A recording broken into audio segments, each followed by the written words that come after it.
بسم اللہ الرحمن الرحیم۔ حضرت عبداللہ بن مسعود رضی اللہ عنہ کا بیان کردہ دو بادشاہوں کا عجیب واقعہ۔ حضرت عبداللہ بن مسعود رضی اللہ تعالیٰ عنہ فرماتے ہیں کہ پہلی امتوں میں ایک بادشاہ تھا، خوب شان و شوکت سے اس کے دن رات گزر رہے تھے۔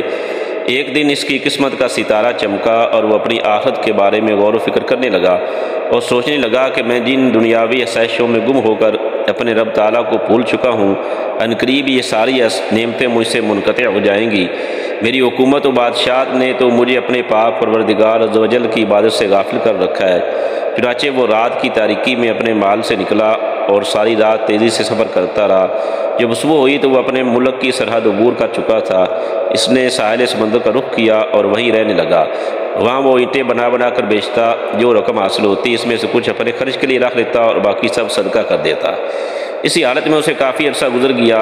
بالآخر اس کی خبر اس ملک کے بادشاہ کو ہوئی تو اس بادشاہ نے پیغام بھیجا کہ مجھ سے آ کر ملو، لیکن اس نے انکار کر دیا اور بادشاہ کے پاس نہ گیا۔ بادشاہ نے پھر اپنا قاصد بھیجا اور اسے اپنے پاس بلوایا۔ اس نے پھر انکار کر دیا اور کہا کہ بادشاہ کو مجھ سے کیا غرض اور مجھے بادشاہ سے کیا کام کہ میں اس کے پاس جاؤں۔ جب بادشاہ کو یہ بتایا گیا تو وہ خود گھوڑے پر سوار ہو کر ساحل سمندر پر آیا۔ جب اس نیک شخص نے دیکھا کہ بادشاہ میری طرف آ رہا ہے تو اس نے ایک طرف دوڑ لگا دی۔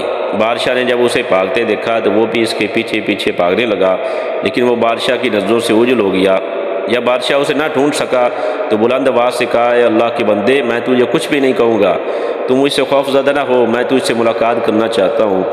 جب اس نیک شخص نے یہ سنا تو وہ بادشاہ کے سامنے آ گیا۔ بادشاہ نے اس سے کہا، اللہ عز و جل تجھے برکتیں عطا فرمائے، تو کون ہے اور کہاں سے آیا ہے؟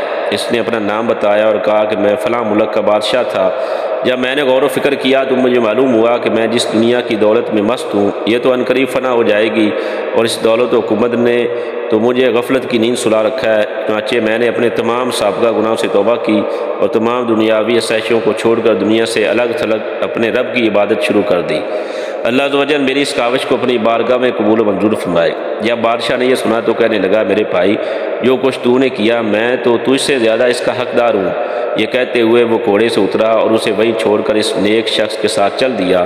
چنانچہ وہ دونوں بادشاہ ایک ساتھ رہنے لگے اور اب وہ ہر وقت اپنے رب کی عبادت میں مصروف رہتے، اور انہوں نے دعا کی کہ اے ہمارے پروردگار، ہمیں ایک ساتھ موت دینا۔ چنانچہ ان دونوں کا ایک ہی دن انتقال ہوا اور ان کی قبریں بھی ایک ہی ساتھ بنائی گئیں۔ یہ حکایت نقل کرنے کے بعد حضرت عبداللہ بن مسعود رضی اللہ عنہ فرماتے ہیں، اگر میں مصر میں ہوتا تو ان کی قبروں کی جو نشانیاں ہمیں اللہ کے رسول صلی اللہ علیہ وسلم نے بتائی ہیں، میں ان نشانیوں کی وجہ سے انہیں ضرور پہچان لیتا اور تمہیں وہ قبریں ضرور دکھاتا۔ حوالہ مسند للامام احمد بن حنبل، حدیث نمبر 4312۔